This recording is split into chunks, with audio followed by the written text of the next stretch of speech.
What's up, Prize Fight fans? I'm Brian Tong, and this is the prize fight you've all been waiting for. It's a heavyweight title fight between the top two touchscreen smartphone titans. It's a prize fight between the Palm Pre and Apple's iPhone 3GS. These phones have been duking it out on the streets, launching within weeks of each other. The media surrounding them has been fierce, and they finally had time to be used in the real world, showcasing their strengths and exposing their flaws. So we're bringing in the big guns to judge this fight. Senior editor Kent German, senior editor Bonnie Cha, and myself will do the honors.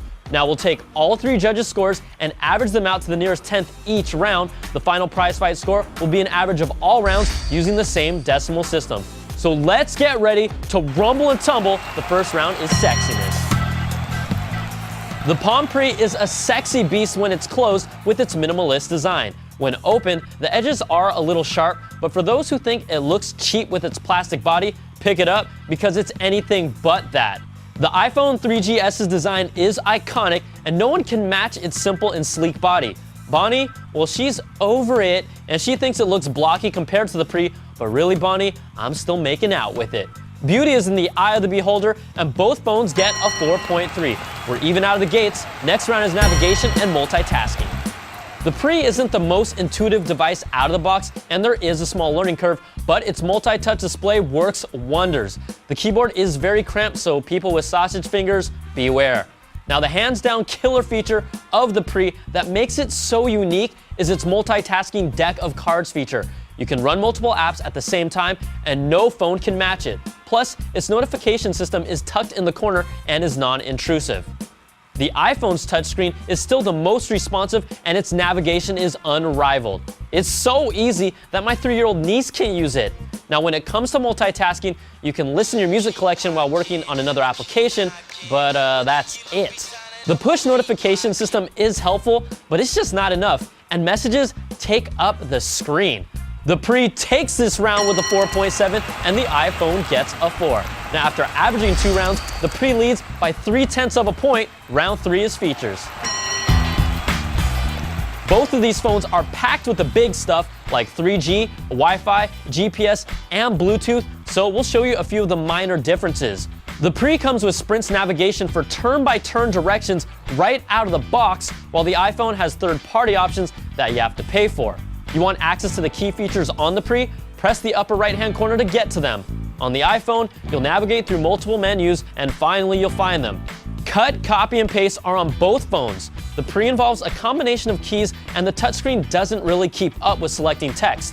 On top of that, this feature only works on text that you're writing on at that time. Now, the iPhone uses one finger, it's super accurate with moving the cursor when you want to select text, and it can be used wherever you see text across apps like in the browser, in emails, or in text messages. There's no touchscreen keyboard for the Pre, so you'll still have to slide open the keypad, and hopefully that will get resolved in future updates. The Pre has MMS but will offer no tethering, and currently there's no voice dialing. The iPhone has voice dialing and is planning to get MMS and tethering abilities by the end of the summer. The Palm Pre's App Store is still in beta and is pretty anemic at the moment, while Apple sparked the App Store revolution with over 65,000 apps and games. You make the call, but we're calling this round even, and both phones get a 4.3. Next up is web browsing and multimedia. The Pre's web browser is second only to Safari with multi-touch functionality. Palm also says Flash will be coming to the browser by the end of 2009. Video playback looks great for files stored on the device. Streaming content from ESPN's website looked impressive, but Sprint TV was not so hot. You'll have access to the Amazon MP3 store, but currently you can only purchase tracks over Wi-Fi. You'll also get a 3-megapixel camera with Flash, but there's no video capture at the moment. The iPhone 3GS has had time to mature, and it's made for multimedia. The Safari web browser is second to none even without Flash support, and you have access to the iTunes Store to purchase music, videos, and download podcasts directly. Video playback looks stellar with movie files on its larger screen, and streaming ESPN content was excellent. Its 3-megapixel camera has no flash, but you can record video and then edit and upload it instantly. The judges all agree here, and the iPhone takes this round with a perfect 5, and the Pre gets a 4. So after 4 rounds, the iPhone takes its first lead by 1/10 of a point. You know this prize fight was destined to be a nail-biter. The final round that will decide it all is call quality and performance. The Palm Pre had call quality that was good overall and cleaner than the iPhone, but its internal performance was just not as snappy. Battery life is still an issue, and after a few updates, we were able to get around a day of juice with normal use. On the Apple side, call quality has never been a strong point for the iPhone, and it didn't really change with the 3GS. The other side of the line definitely sounded more robotic compared to the Pre, but it makes up for it with its speedier processor that you can feel, and its battery life performs significantly better than the Pre. I've been able to get close to 2 days with normal use.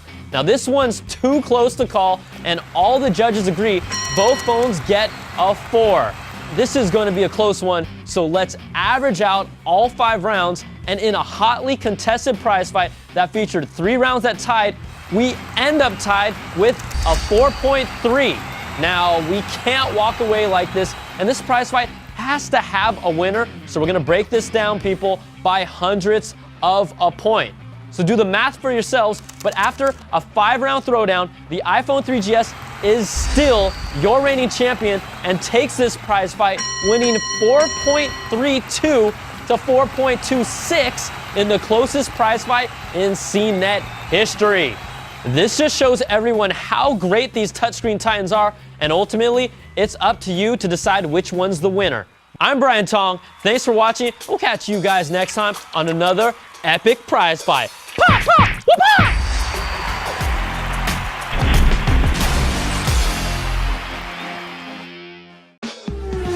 Hey folks, Brian Cooley from CNET.com. Now when we check the performance of a piece of tech, we check the performance of a piece of tech. If you love videos of cars and all their high-tech and high-performance glory, check out the CNET Car Tech video podcast, cnet.com/CarTechTV.